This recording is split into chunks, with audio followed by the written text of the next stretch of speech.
working for restaurants per se, transitioning to becoming the actor of fine dining for Wynn, vice president for Borgata, and then really to another level where my focus wasn't anymore only on restaurant, was running the entire food and beverage department. We're talking here 200, $300 million worth of food and beverage in a casino, right? With, Yeah, well, they get the the you know, free drinks too. like 20 restaurants, I'm like, ooh, nightclubs, yeah, all that.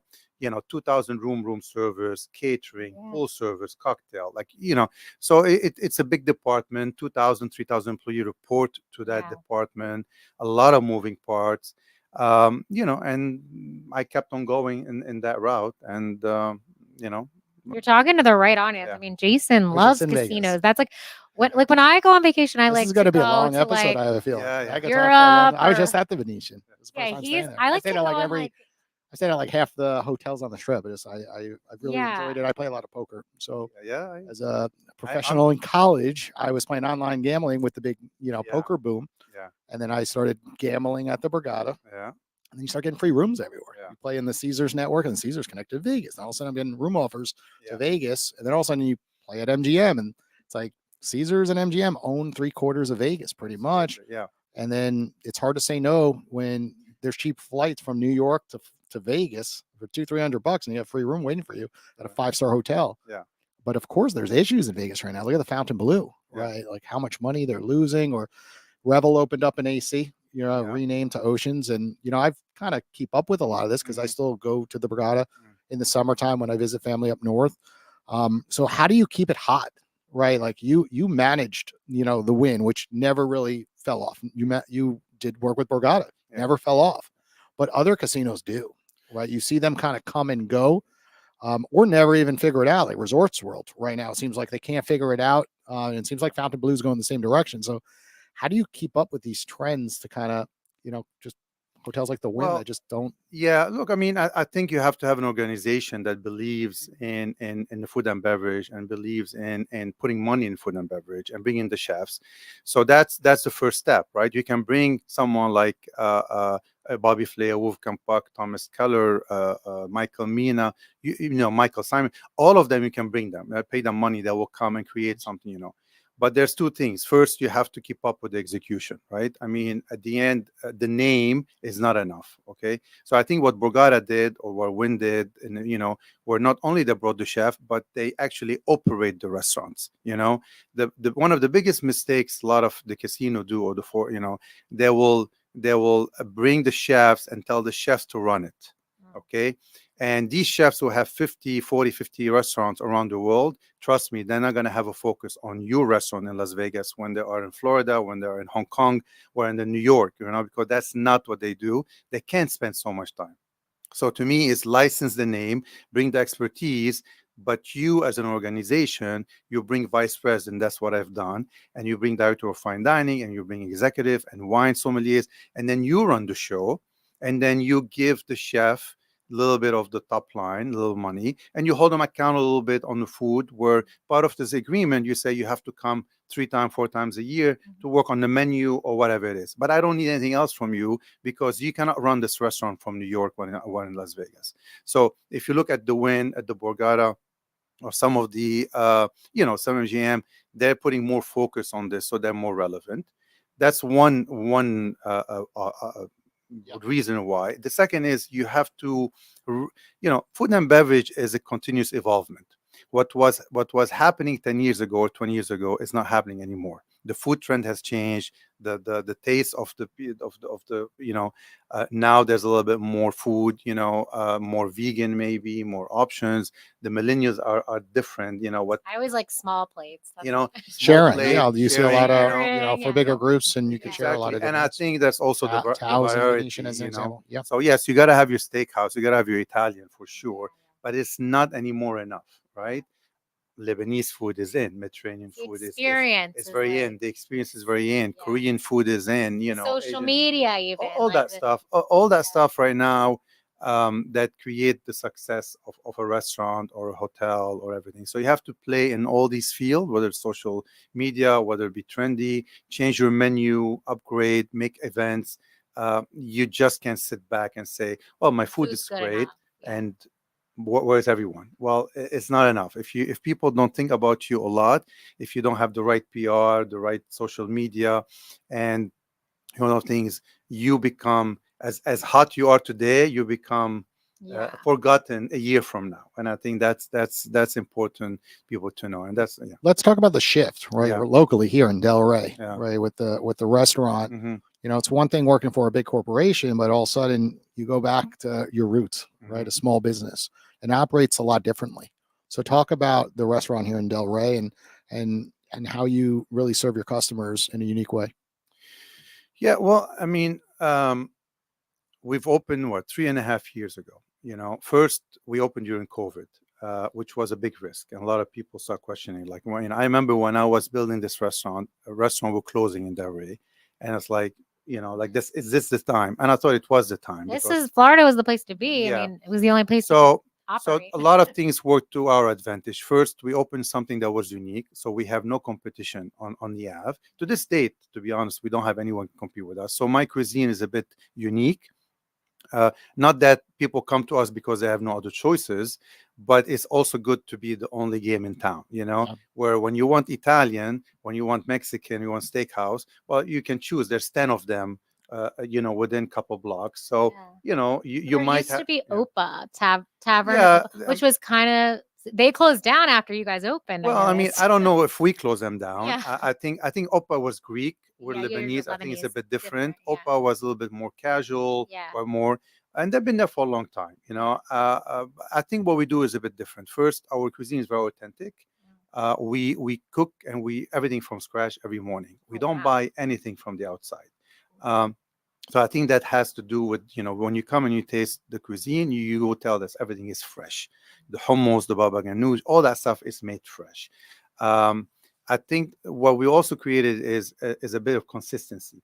A lot of the restaurants start very well, and they don't do very well after that because they take it for granted. Well, I'm full, who would notice if my hummus is fresh today?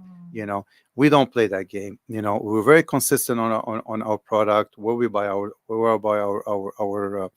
our produce, our meats. So we stay consistent. In addition, that I'm there, right? I mean, I think that has to do with something. As we expand the concept, and we can talk about the new location, all that. That's where I think that the real test will come, right? If I'm in my restaurant and my daughter is helping me as well, and pretty good, I'm fortunate enough, 90% of our staff still with me from day one. And that's very unique. I think we treat them as family. We act like a family, and they haven't left us, So consistency, people come back. Not only they recognize me at the door, my daughter, but they also recognize a lot of the servers have been the same. They see the chef. I think that means a lot, right? A lot of the problem is sometimes you go to a restaurant and you feel like you're a VIP, and you go there every week only to be welcomed by a hostess who doesn't know who you are just because she just started. And suddenly it's like, you're no one, you're nobody. It's like, well, I'm Jason. I've been here at least 5 times this month, and yet no one is taken to recognize you, to welcome you, to seat you on your preferred table. I think that's a lot. So can we talk to that for a moment? Because Mhm. that's one of the most important things in business. Yes. Often when we interview a lot of business owners, they just can't scale because they just always have the excuse they can't find the right people, right? And the right people cost too much money. Mhm. So, it's just kind of a continuous circle, right? But it comes back to the leader.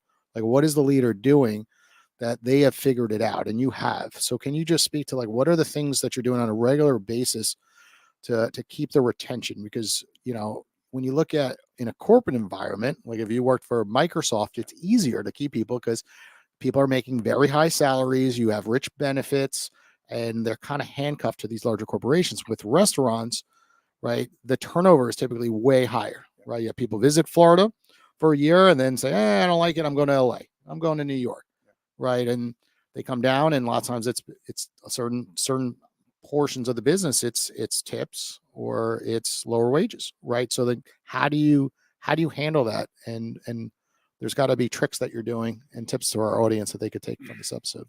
Yeah, I mean, I don't know if there's tricks. I think look, we have a small restaurant, so it's a bit of a bit easier, I would say. So I'm not gonna lie to you and say that, it's easy running a restaurant, easy maintaining. It's probably today the biggest challenge for any restaurant or hospitality to retain employees, just because first there's more demand than supply. Perfect, right? There's more restaurants opening, and there's more people who need chefs and cooks and servers and bartenders then there's supply. So it's a market where, hey, if I'm not happy there, I have no problem leaving you tomorrow and find another job next door. Like, I'm not going to be course. out of a job, especially nowadays, this new generation. In my generation, I will never leave a job before I have another job. Today, this new generation, because I know from my daughters, not that they leave that job, it's like I can kill less. I can take off for 2 weeks. I don't care. I will leave. Like, their principle is like, I'm not happy, I'm gonna leave. So you have to navigate that. Saying that, the restaurant is busy. So they are making money, that's for sure. Right. So no servers are in love with me just because they want to work for me. They are making money. And part of the success of the restaurant is keep them busy and navigate the schedule. I think one of those is being also flexible with their lives. Okay. You cannot anymore say, if someone comes and apply, I usually ask them what days you can work so I can work with you. Okay. There's no more, you have to work Monday to Friday and you have to work this. No one's going to do that. So instead of kind of trying to tell them what to do, try to work through their schedule. I'd rather have 10 people who work part-time than 4 people who full-time. Right. So if so and so can work Monday and Tuesday but cannot work on Friday and Saturday, it's fine. Other people can work Friday and Saturday. So we used to be very limited thinking. It's like more an ego. What do you mean? No, I need you Friday and Saturday because that's the business. Yes, I'm busy Friday and Saturday, but not necessarily during the busy season, November to April. My Mondays and Tuesdays are as busy as Friday and Saturday. So it's not a weekend business in Delray anymore. Similar in Vegas. You've been to restaurant in Vegas on a Monday, Tuesday, if there's a convention, busier than Friday and Saturday. So it's not a weekend business anymore. Good restaurants are busy 7 days. Plus corporate events down here. Exactly. There could be like we were at TEDx Delray. You're right. And it's a weekday usually. And then all of a sudden hundreds of people roll out and they go to our local restaurant. And before you know it, you're very busy. So flexibility, understanding where they come from. You have single moms who have kids. Some people say, I cannot get to work till I open at 5 and I need everyone to be there at 3:30 to prep. But some people cannot be there 4:30. Okay. Is it a big deal? Probably not. I can work with you. Come at 4:30. You might have to stay later, So if you want to make it happen, you'll be creative to make it happen. And I think that's probably what we do well, or what I've done well in this economy since COVID. You adapt to what's out there and you make it work. And tell us about the future. Right, you've been doing this over 3 years, and you said that you have something on the horizon. So look, I mean, Amar, when we opened, it was very apparent that from really the first 3 to 6 months, we knew that we had a winner on our hand. People loved it. The place was busy, packed every day, and really it became kind of like a little gem, in Delray. So it was a matter of time to see if we can grow. I tried to grow, we almost opened a location in Boca. I've always had West Palm Beach, but for personal reasons, we don't have to go into it. It kind of delayed a bit the growth. But now I'm very happy to announce that a location actually around the corner from our location became available. We just bought it a month ago. Nice. So Amar, sometime by end of summer, we're going to move to a 4,200 square foot location. So now we're talking going from 50 seat to 180 seat, full liquor license, full bar, indoor, outdoor. So everything that actually we were lacking, kind of first, we're limited space. Yeah. We're beer and wine. We didn't have a bar. We didn't have cocktails. Couldn't do happy hour per se. A lot of people, live music, entertainment, private parties. We have a lot of demand for private parties. Yeah. Offsite catering is a big kitchen now. So this is very exciting. So we're already starting the design of the restaurant. And sometime I will say by September, we should move to the new location. And really we'll take Amar to another level. It'll be a legit restaurant. size wise. The offering will extend, the menu will evolve. Now we all open dinner only, so we're probably going to open lunch and brunch. So more work for me and for the staff, but that's exciting. That's kind of really an organic way that every, I think, little company dream of. And what's good about it, it's right around the corner. Like we're not moving to another city or another street. You probably won't lose people. We won't lose Yeah. people. We'll add it. And then the other good news is, obviously I'm a restaurant guy, so it just happened I'm Lebanese and I open Lebanese restaurant. Doesn't mean that that's the only thing I need I know how to Yeah, I do. was gonna ask You asked you, me that yeah. question based on my experience. Actually, that's the first Lebanese restaurant I opened. I've done, working for the Four Seasons, for Kimpton, for Borgata, for Wynn. I've opened every concept you can think of, from Italian to Asian, to steakhouses, to Mexican. So I can do any concept because it's a restaurant way of doing business. So I'm gonna turn that little. So Amar used to be pizzeria, and it had a wood burning oven. So when I took it and got it out, I left the wood burning oven because I do the pita right now from the wood burning oven. It comes right fresh to the table. So it's kind of only natural to come back to that concept. We're going to redesign the restaurant a little bit, and we're going to keep that wood burning oven, which is amazing, and we're going to turn it into a artisan pizzeria, very high end pizzeria.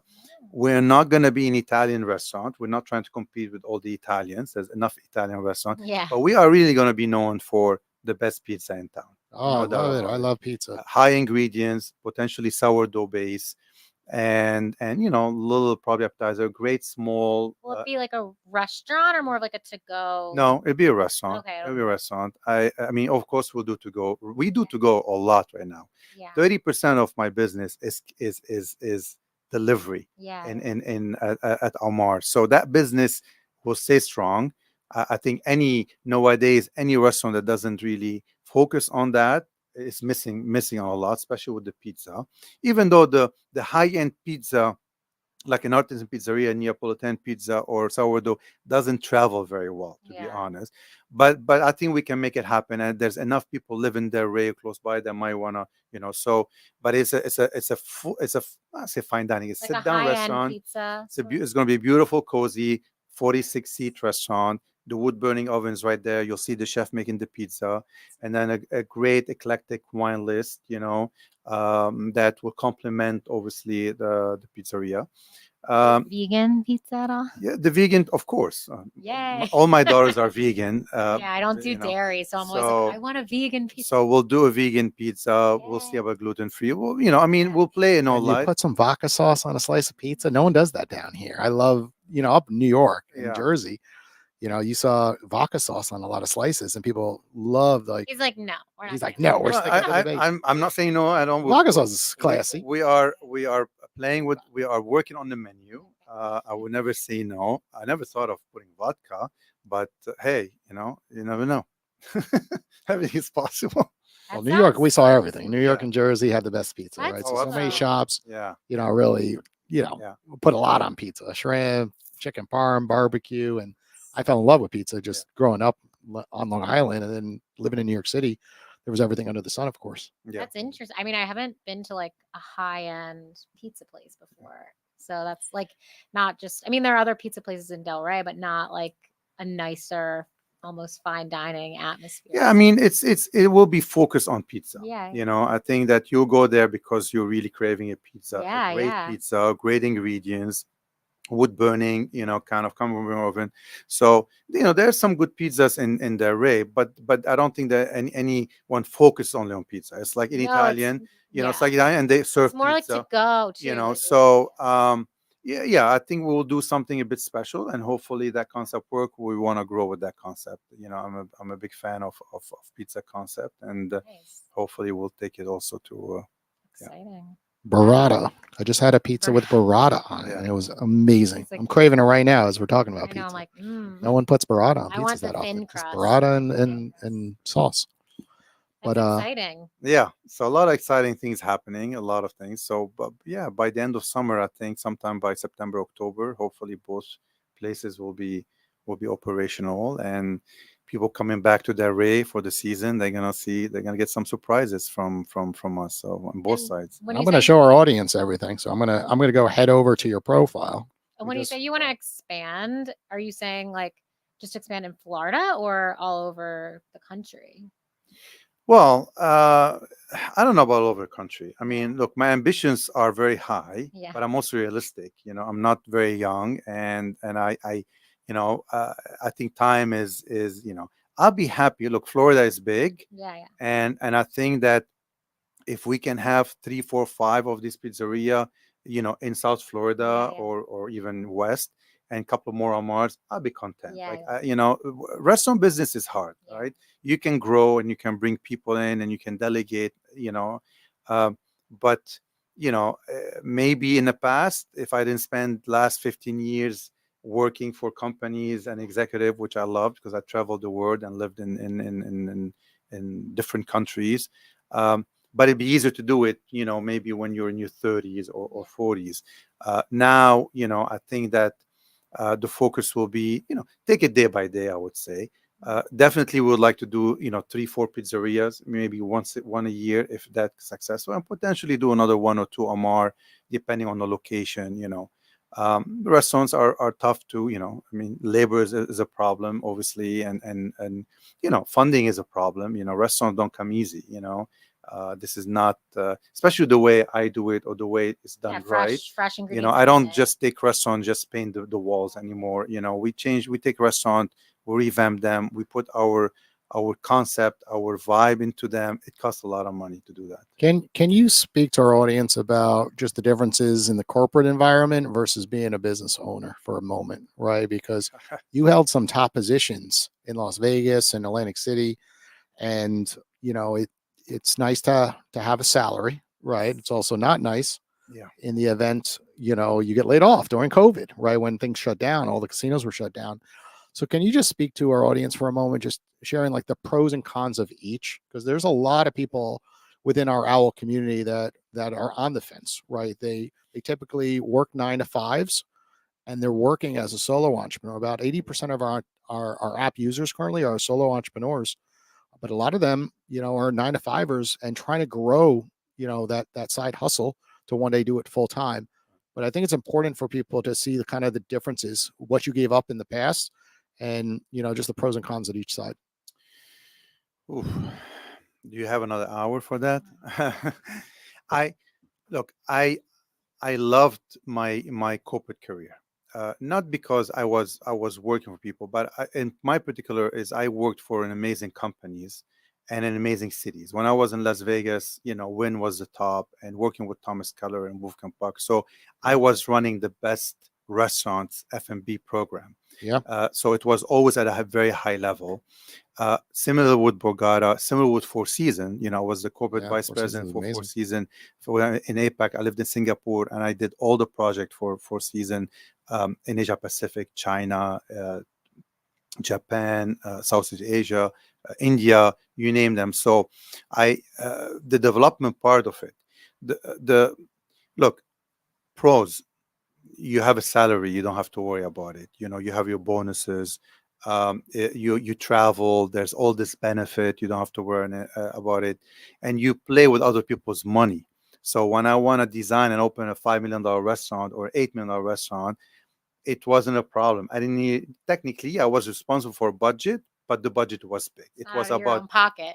pocket. You got to Yeah. do it. So you're working with the best restaurant designers of the world. We're talking David Rockwell, Tony Chi, Rocco.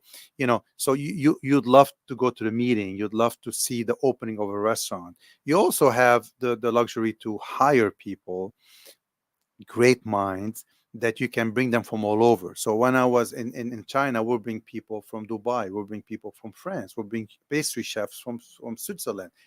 Money wasn't a problem. So, but you're still working for people.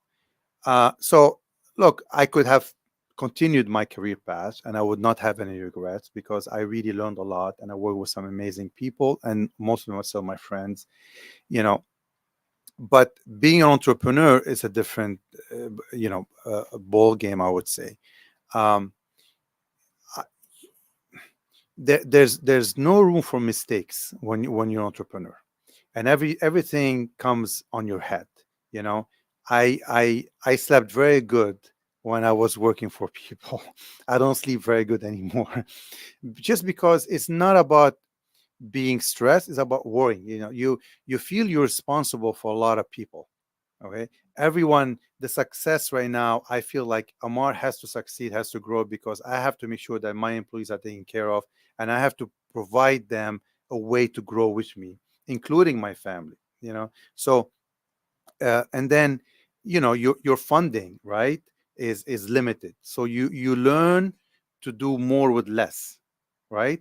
And you end up taking on different hats as well, you know, where today, to this date, I'm still kind of the accountant, you know. I'm still kind of, yeah, I do have a marketing company, I do have a PR, but I'm the one kind of navigating this and You have to leading. become a generalist You have the versus a generalist, right? specialist, and I people don't speak to that enough. It's like you are a specialist in a corporation because there's 1,000 employees, and often people don't realize, like, when you're an entrepreneur, like, you could be a specialist at a certain thing at the restaurant, but all of a sudden you got to be an accountant, right? You have to know your numbers. You have to be a leader. Yep. You have to just know the right things on you the have food, to do right? You have to everything. look at every element, like, And at then all times. you have to make sure that you are on the floor. Like, you know, I, at this point, I couldn't afford a general manager. You know, I have a couple of managers, but it's not easy. You know, like, you have to worry about paying yourself first, right? And you have to make sure that you have to pay the rent. So if you have to work 6 days, and when we opened, you know, I don't think I took a day off probably till after 12 months. You know, it was me working there. If I wasn't there, the restaurant will not function. Not because I'm micromanaged, it's because there was no one else. Like, I couldn't trust anyone to understand what I want to get there. Now it's different. Yeah. Now, you know, there are people. I'm not there obviously right now, so there's someone there. Hopefully, is doing a good job. But there are, you know, and in that's great. So it takes time. It takes patience. It takes hard work. But I guarantee you, being an entrepreneur is the toughest job in the world. Okay, and you can't tell me I'm an executive and running $1 billion company. Okay, that's different than being an entrepreneur. You could fail as an entrepreneur, as much as I felt or people know, and a lot of people do it both ways. I know people who left their corporate jobs, you know, and opened their own restaurant, and they failed. And it's like, how can you fail? You know so much about the restaurant.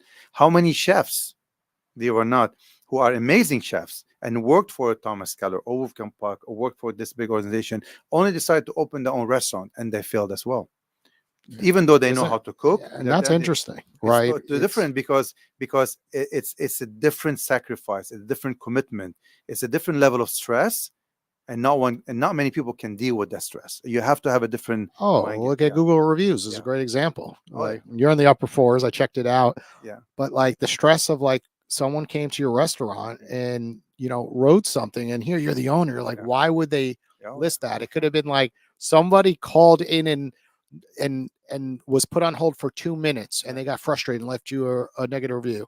I'm just using that as an Yeah. example. And you're sitting here like, really? You're gonna bash my business over something, you know, something simple? But that's the world we live in today. And when you work for that brand, you're like, whatever. You're not even thinking about the reviews. When you're the owner, Yeah. you can't sleep at night. You're just thinking that review is just spinning and spinning. But that goes over and over. You know, we have your Instagram account on. It's like, you know, it's like the orange seats, it's the cups, it's the plates. It's like every dollar spent, you know, really goes through your mind when you're working in a corporate environment. You're like, okay, I like those. Let's buy those. You're not thinking one's $1 more, right? And, you know, going down to like the presentation of the food, how it's served, right? You talked about the oven and how you love that it comes out fresh, you know, immediately, and how when someone grabs it, it's just like it just melts in their mouth, right? So I understand as an entrepreneur, right? Yeah. That's no different than this podcast studio, right? Like the television, like everything put in a certain position, right? It matters when you know, you have to make everything work with a certain amount of funding. Yeah. Because most entrepreneurs don't have unlimited funding, especially in the restaurant business. Margins, Yeah. we all know are thinner. And as an entrepreneur, there's really no going back. What I mean by that, you could have a corporate job and you don't like it, you can make a move, right? Yeah. You know, it's like, okay, whatever. You can't change your mind, entrepreneur. Like, you know, like, trust me, I woke up many nights and it's like, oh my God, you know, I wish I was still with Four Seasons, you know, in the Maldives right now, you know, like, whatever. that's it. You commit and you have to stick with it. You have to be patient. You'll have you're going to doubt yourself many times. There was times where I doubted myself, whether I should do this, whether I can grow, should I not, whatever. But then, then you go out, then you come at night and you see the restaurant being packed and you see all these people leaving, and then you go back, it's like, oh my God, I did the right thing. Like Yeah. it's that satisfaction by seeing your guests happy, seeing a restaurant increasing revenue and every day busier and busier and busier. It keeps you motivated, and we live for that. Isn't it crazy? It's like the ups and Yeah, downs. the ups and downs, yeah. Like you could talk to me on a Monday and I'm like, I'm just not in it. Yeah. Right. You talk to me on a Thursday or Friday and I'm like, I'm on the right end of that roller coaster. I'm like, this is amazing. I love everything. And what we are doing now is we're looking at different experts that are on the Owwll app. And what Ellie's going to do is she's going to pick one and we're going to call them live into this show. And that's what's really unique about this podcast. It's kind of like the old radio days, right? They would call in, but in this case, let's get her on. So he went live, and within like a minute, she called him earlier. Let's do it. So I want to call her back because she was wanting to talk to you. Okay. So Gina Brown. Ooh, what are you doing? Oh. Why'd you? Well, because it works better when you turn it off. I need to speak. Yeah. Whenever. Let's connect the TV. It's fine. Hey, Gina Brown, how are you doing? You're live on the Owwll podcast. Are you okay being recorded? I am yes. Hey, well. Gina, so earlier, this is Ellie, by the way. Hi. Hi, Ellie. So you called Nicholas, and I ignored your call because I was showing him how to use Owwll. I guess it was about an hour ago. So he is actually our podcast guest today. So I'm assuming you maybe got to look at his profile. I'm not sure if you did, to know what he does. He's worked in the restaurant business for many years, very high stress corporate environments, casinos all over the world. He now owns his own restaurant in Florida. So do you have any questions for him? I know I'm putting you on the spot, but yeah, that's okay. So, there's a question for him would be, like, what's the drive of staying in the service industry for food and restaurant? I love that question. Yeah. Because it's a hard industry. What's the drive? Well, I mean, I think we mentioned this a bit, is in my particular situation, that's all I've done during my life. So I'm used to it. Like, I don't see myself doing anything else. So I grew up with it. I like the ups and downs. I like the stride, and I think this is one of those industry that is always changing. And every day is different. So the idea that you always have to keep up with the trend, the idea is that you always have to work on your menus and change the menus. The idea is you can always find a new concept or a new restaurant and design it.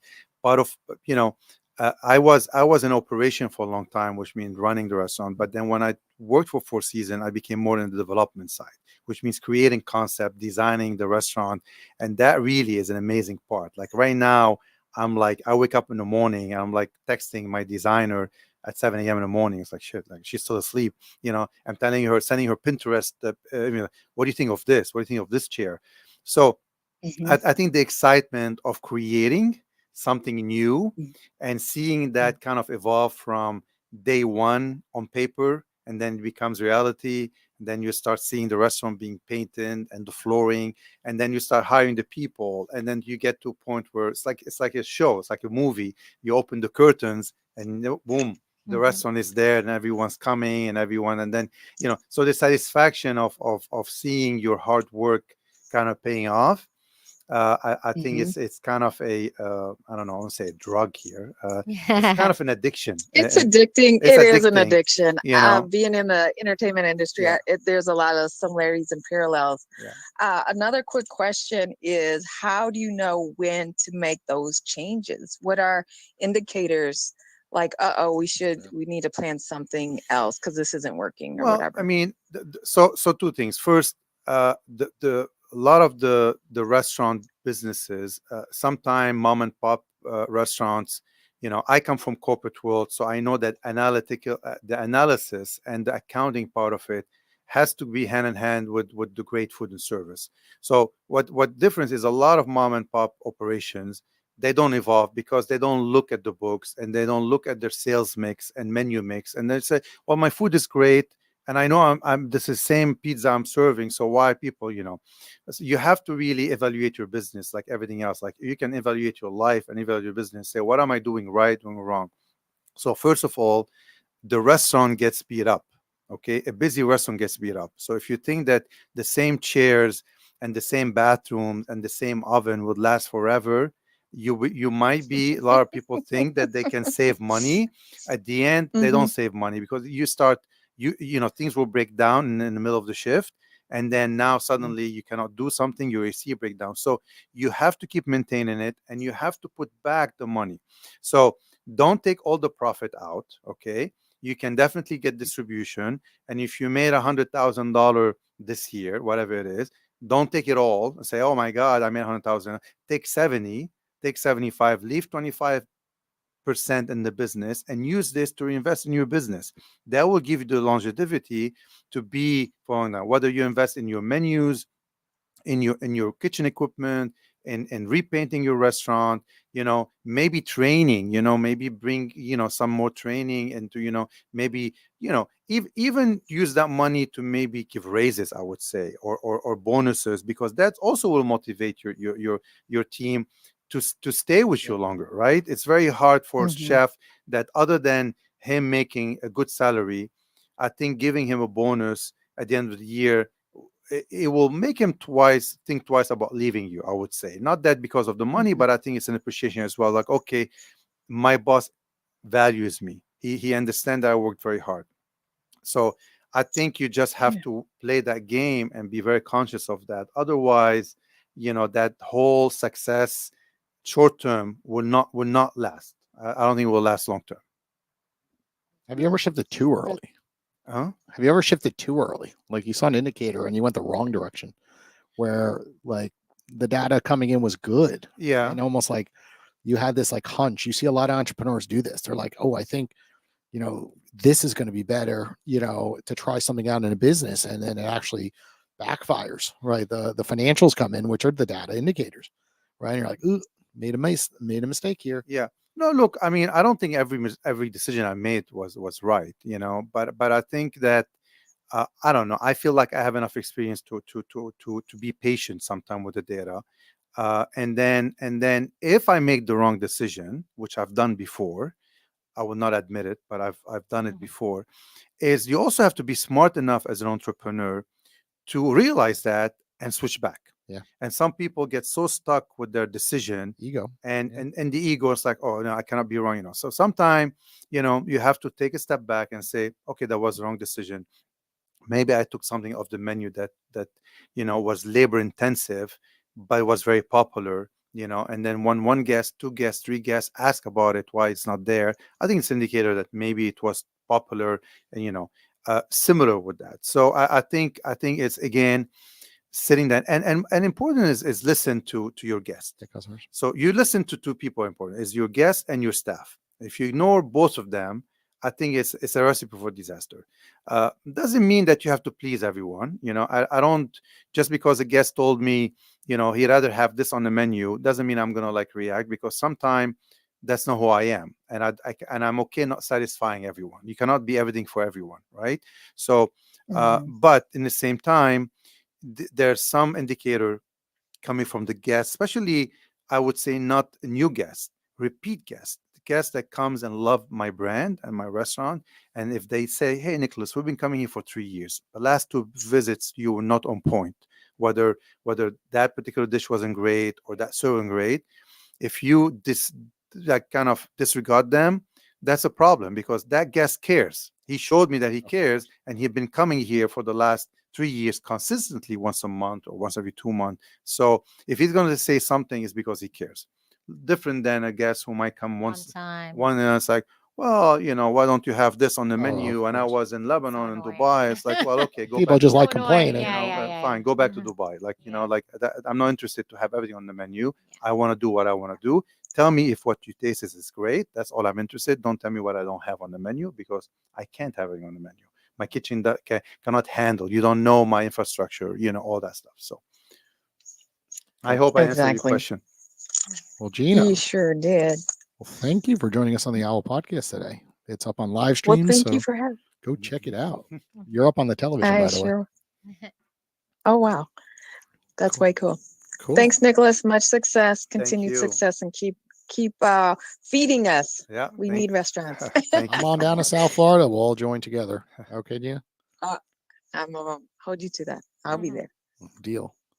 Okay. What should we leave her? Should we leave her a 1, 2, 3, or 4 or 5-star review? What do you think, Oh, Nicholas? 5-star for sure. Okay. Gina's getting 5-star. We surprised her with a call, and Great. she answered, and Great she, she questions. was great. And that's the power of the Owwll app. You can instantly connect with folks like Gina. Here's who you just spoke with right here. Yeah. Wellness mentor, mind, body, and soul, virtual art therapy, visual artist, author, podcast host, producer, and actor. So here we go. Ready? You met her. Now you go on her podcast. And that's the chain reaction and the ripple impact of platforms like Owwll. It's a tool, right? Amazing. If Yeah. you want to go in here and connect with her, you can instantly chat with her for $2. And then we got Ron Taro, who's up there. He was actually one of my mentors at the FEU Tech Runway. He's president of New World Angels. So how hard is it to get in touch with a guy like that, right? And he's putting himself available for $10 for 10 minutes, worth every penny, because time is so sensitive for so many executives, as you know, right? And Owwll gives you access at a reasonable price to connect and just chat and connect. You just don't know where conversations will go. So it's a little tour of the Owwll app, and look at all these people on calls right now. It's pretty cool. Yeah, to see. Orly called us earlier. She's one of our big ambassadors, and I had to Yeah. hang up on her too. You That's didn't do a very okay. good job. She'll call you It's later. okay. But the power of Owwll is, sometimes people forget, is just the side things that could happen to benefit your business. So many times people say, "Oh, I'm in the restaurant business, not for me." I'm like, well, you need marketing, right? So you get on podcasts that could be local, like Owwll's, right, and get more media attention to your brand and get more foot traffic to the brand, or Or potentially, even virtual, and then they're visiting Yeah. Florida on vacation, and they're like, "Oh, he was on the podcast. Like, I want to go there when I visit," or they tell their friends, So or other restaurant owners. Like Yeah. we've had Kapow Noodle Bar, for example, on the show, and he runs Subculture Group. And you could just connect and be like, what's working for you? What's working for us? And just connect with Great brand as like-minded well. professionals Mhm.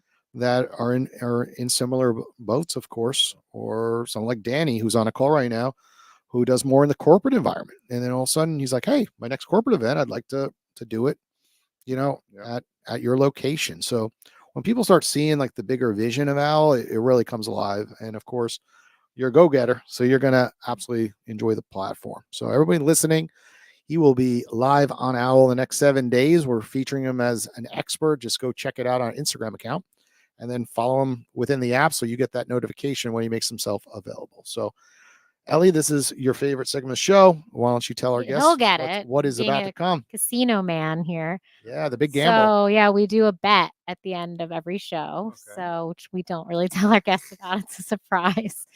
So yeah, a little wager. So basically we ask you to do something. If you complete it, then you complete the task that we ask of you, you get something from us. If you don't do it, we get something from you. Okay. So let's see. What do we want? Do you have any ideas before I decide? Well, of course, it has to be something about Using the a app. group team outing at his restaurant. That's Well, yeah, I part know what one. we want. That's but part one of the bet. No, but what do we want Dinner- him to- Dinner. Actually, no, I have an idea. So how about what we would ask from you is to get within this week, so by next Wednesday, you know a lot. You don't have a lot of time, but you know a lot of people. You have employees. So I would say see if you could get 5 downloads for the app. Oh, announce it. Yeah. So You have group meetings, so that would make sense. So like you could show, hey guys, with your staff meeting, like get on this app. We'll send you a link. You'll have a special referral code. I'll show it right now. So inside the menu, every person has invite friends, get $10. You just hit the copy link, and of course, you just share it on an email to all your employees. Or whoever. It doesn't have to be text them. Be employees. like, hey, download this app. It's pretty your cool. children, if they're looking for anyone like who that likes to network. So So you said 5? yeah, I would say that's easy. I have 4 daughters here. That's already 4. Yeah, exactly. You'd be surprised. They'll go to the app store, but then they click download and then actually sign up. Right? Because so many people, when it comes to mobile platforms, we live in a TikTok environment, right? It's next video, and once they see like name, email, they're like, oh, I have to add that, and then they quit. I got you. Right? Surprisingly, like 99% of apps fail. Okay. So we're gonna ask you to do that. So if you get these 5 downloads within the week, so you then would get something from us. So that's the gamble. Anything on your mind. So it could be, okay, what can he get? That's up to him. He's got to think about it. We can't give him the ideas. Well, what are we getting? Let's do our end. If he fails. Okay, well, if you fail, then we get a free meal. We get a team outing. Our group right here. Okay. 3 of us. And I would like a tasting. One of my negatives, with restaurants, I just always want a tasting because I always go to the restaurants and then I always get like the 4 items out of the 30, 40 on the menu. And I'm always like, I want to try everything, but I always stay in my zone because I know what I like and I always get frustrated. That's why I think I like a lot of places that Ellie was mentioning is like where you go with a group and you do a lot of tastings. Those are always fun. So I'd like a little bit of a tasting. Okay. So that's what I want. So if he loses, is that okay with you? That's what we get. Okay. So then if he wins, okay, what can he get from us? Do you have any ideas? We'll give you ideas. Yeah, I feel like we need to give him ideas. I don't know. Maybe an introduction from Jason. What's holding you back in business? Let's go backwards for a second. Like, is there anything in particular? Like, what are you? We're well connected, right? We have all the data of all these professionals. Just what comes to mind of things that do you want to be on more podcasts in the future? Do you find that you're struggling on TikTok versus LinkedIn or LinkedIn? Like, do you want more private parties, corporate introductions? Do you want? I don't know. Throw it out there because we are very well connected because the 2 podcasts we have over 400 business owners that have been interviewed between the 2, so we can make things happen. So what is looking for an investor? Like, I don't know, just. Well, I mean, thank you for all that. I have to think about it. Look, we're strong on LinkedIn. I used to use LinkedIn a lot when I was in corporate. Obviously, I'm still a member of the IBM, but I use it much more because I used to recruit a lot and a lot of networking. I think we're pretty good on obviously we can definitely use more followers on Instagram, right? I think we have 6,000 or more, which is not bad for a small restaurant. Obviously more followers, maybe some of your maybe some Owwll people. People they can like us or they can come. I'm always open to if they mention the Owwll or app, they can get a free something or some kind of thing. This is summer, so it's just slow. So bring them in. Obviously, as we move to a bigger location, we're gonna take it to another level. But more exposure is always good. You win, you get Ellie to sing at the restaurant. There you go. She'll bring her tribe for free. Yeah, she'll waive her. Sure, why not? She will waive her costs. I'll bring my people. I'm selling Ellie. Bring your people. All right. Yeah, the new location because the one now I think it's pretty tiny. Can't fit a piano in there, but my other one, the other one, I can bring. So what kind of singer are you?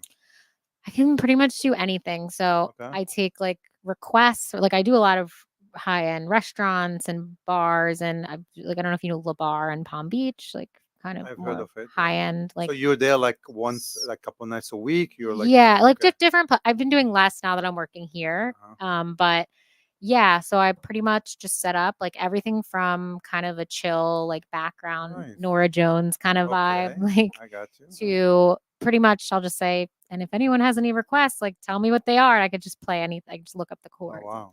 So like, and I mean, not necessarily like Arabic music. I can't go that far, but if it's Hey, you you know did do Lawrence Lebanon. Cortell's Italian one. Yeah, I You did. learned I that did overnight. opera. That's You that, did but opera I overnight. don't do like other languages or anything. But Yeah, I other mean, than Italian. But. I mean, obviously Arabic is very popular, but if Amar is gonna do any live music or DJ, it will be more in a chill groove, Chill, yeah. a mix of Mediterranean Arabic with Spanish, this is kind of the mix that Amar will play in. This is not about pure Arabic, a French Arabic. North African, that kind of mixed genre. I think it kind of fits. Think of like if you would go to Starbucks, like that kind of music you would hear, like the chill, like. Yeah, I mean, music that you probably will hear in a club in Lebanon or in Greece or in Ibiza or something like that. Like, will take you to a different, you connect different vibe, but not really a particular language. I also do know like some guitarists that I could hook up you up with too. That might be like, I like that Spanish guitar. I don't know if there's that one hotel in Delray. Oh, I forgot. It's like old. I'm trying to remember what it is, but they have a really good It's actually, well, of course. I listen. This is facing Amar, so we listen to that. Oh yeah, that guy. Outside every Saturday for the last 3 years. So, but that kind of vibe. Yeah. I know people like that, but I don't know if you want like I can't personally do like the Lebanon, like not that kind of music, but a lot of people that dine there would know the songs that I would be playing, so it could be like a different, just and I'll bring people. So if I win, you get that. You get. I'll get like. Or you don't have to choose that. You can do whatever you want. You could substitute. You don't have to decide now. Something of equal value. It might be good. Like you will come and you'll sing one night, and you also have dinner. So we both would be happy this way. Well, my parents are moving to a 55 and over here. Okay. So I know that they're gonna like have their people, and when I perform, like I'll bring out a crowd. Right. So if anything, you'll get Okay. Not that you need people. It sounds like you're busy, but. Well, we always need people. Trust me. It's always good to be busy. So okay, it's a deal. Shake on it. There you go. Shake on it. There we go. We got a deal. Okay, everybody listening, thanks for joining us today. And of course, if you want to connect with Nicolas, just go right to his profile right here.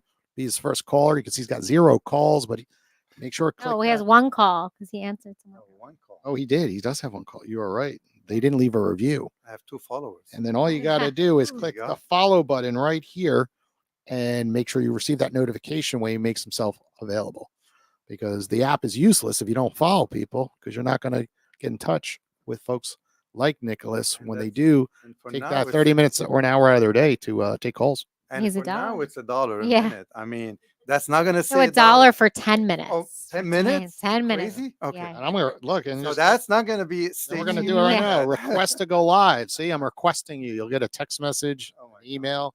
Yes. That's the power of the platform. Once you get to 10 calls, then you could raise your price up. But I'm fine. we keep it low because it's about just learning the platform and connecting. And the second people jump their price up early on, we found that people missed the idea and the concept that they thought it was about making money on the calls. It's making relationships from the calls and the bigger opportunities. So that's why we do the $1 for the first. We'll donate the money for sure. It's not about the money. Absolutely. Okay. Well, thanks everybody for listening. We'll be back Thank you. next Wednesday right around 1 o'clock. Take care.